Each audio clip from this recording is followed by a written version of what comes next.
د دې حدیث شریف څخه فقهای کرامو محدثینو دوی ډېرې ضروري مسلې راایستلې دي او داسې ضروري مسایل دي چې نن سبا په هغه باندې ډېر ځوانان او ډېر زنانه مبتلا دي. حدیث شریف کې دا راځي د سنن نسائی چې که یو څوک صفا اوبه یا شربت څښي او په دې کې دی دا سوچ وکړي چې دا شراب دی، دا نشه کوونکی شی دی،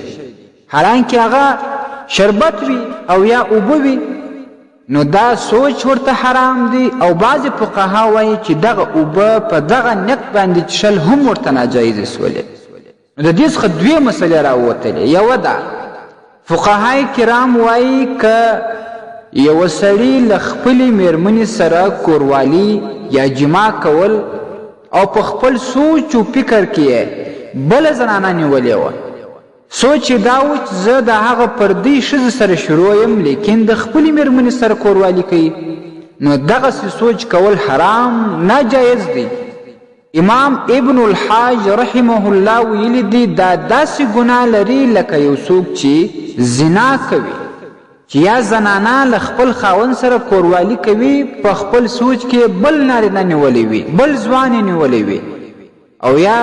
نارینه داسې سوچ کوي، نو دا داسې عمل دی لکه زنا کول. او دا شان یوه دویمه اهمه مسله دا ورنه راایستلې ده، یو څوک په سوچ کې ناست دی، فکر کوي د بلې ښځې